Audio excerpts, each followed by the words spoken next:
আমার প্রিয় ভাইয়েরা, খ্রিস্টানরা পর্যন্ত স্বীকৃতি দিয়েছে, ওই জামানার আরবের লোকেরা পর্যন্ত হযরত আয়েশা রাদিয়াল্লাহু তাআলা আনহুর এবং বিশ্বনবীজির বিবাহ নিয়ে প্রশ্ন তোলে নাই। এটা নিয়ে তৎকালীন আবু জাহেল, উতবা, সাইবা পর্যন্ত কোনো প্রশ্ন তোলে নাই। কিন্তু বাংলার জমিনে নতুন নতুন কিছু বলদের আবিষ্কার হয়।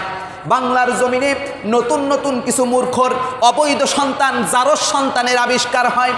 এরা নিজেদেরকে বিজ্ঞানী প্রমাণ করার জন্য, নিজেদেরকে সম্ভ্রান্ত ঘরের লোক হিসেবে প্রমাণ করার জন্য আমার আপনার কলিজার টুকরা বিশ্ব নবীজির নামে এরা অপবাদ রচনা করে। সাতেমে রাসূলের একটাই বিধান, ওদের কোনো তওবা কবুল করা হবে না। ওদের একটাই বিধান, সেটা হলো সবার সামনে দাঁড় করিয়ে ওদের কল্লা কেটে ফেলাই দিতে হবে। পড়েন আল্লাহু আকবার। সাতেমে রাসূলের কোনো ক্ষমা নাই। আজকে রাখাল রাহা প্রকাশ্যে তওবা করেছিল। বাংলার জমিনের আলেম উলামারা একটু রহমের দৃষ্টিতে দেখেছিল যে রাখাল রাহাকে আমরা ক্ষমা করে দিলাম, কিন্তু এই রাখাল রাহার বিচার না করার কারণে কিছুদিন পূর্বে নয়, গতকালকে আমাদের এক বোন আসিয়া যখন ধর্ষণের শিকার হয়ে মারা গেল, তখন আর এক কুলাঙ্গার ব্যক্তি, নামটা তার মুসলমানের নাম, কিন্তু সে বলা শুরু করলো যে 8 বছরের আসিয়াকে ধর্ষণ করা হলো, ধর্ষণের ধকল সহ্য করতে না পেরে সে মারা গেল। তাহলে 9 বছরের আয়েশা রাদিয়াল্লাহু তাআলা আনহুর কি অবস্থা হয়েছিল? পড়েন না নাউজুবিল্লাহ, পড়েন না নাউজুবিল্লাহ। আমি বলে দিতে চাই, বাংলার জমিন হাজী শরিয়াতুল্লাহর জমিন, বাংলার জমিন ইখতিয়ার উদ্দিন মোহাম্মদ বিন বখতিয়ার খলজির জমিন, বাংলার জমিন লালন শাহের জমিন না। কথা বলেন। বাংলার জমিন হলো মুসলমানের জমিন।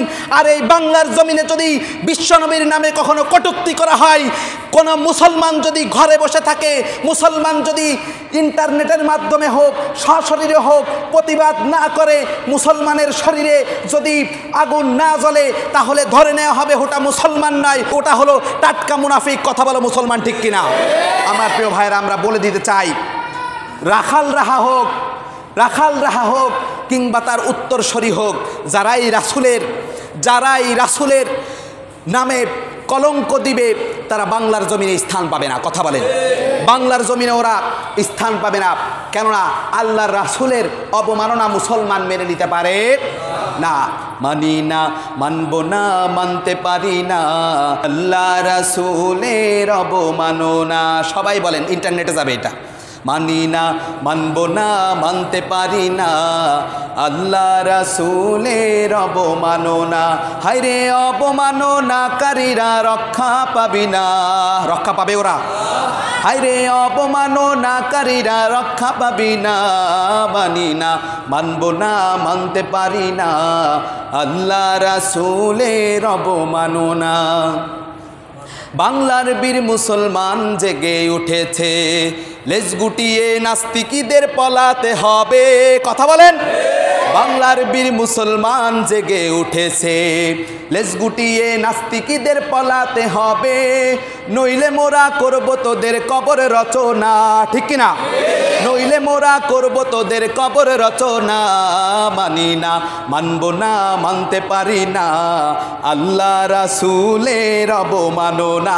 সবাই মানি না, মানব না, মানতে পারি না আল্লাহ রাসূলের অবমাননা।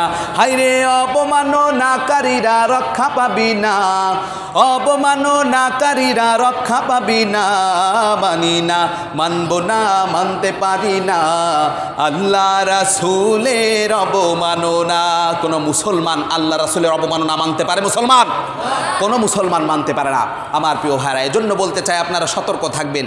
কোন স্থানে যদি বিশ্বনবীর চরিত্র নিয়ে একটা কথা হয়, ঠাস করে ওর গালে থাপ্পড় মেরে দিবেন। কোনো আইন দেখা দেখি না এখানে। বাংলাদেশের আইন যদি বিচার না করতে পারে, ওই আইনের তোয়াক্কা আমরা করি না। কোনো লোক যদি ইসলামের উপরে আঘাত হানে, কোনো মুসলমান ওখানে যদি পীরের ভূমিকা পালন করে, ওই পীর বাংলার জমিনে দরকার নাই। কথা বলেন। ওই পীরের ভূমিকা বাংলার জমিনে দরকার নাই।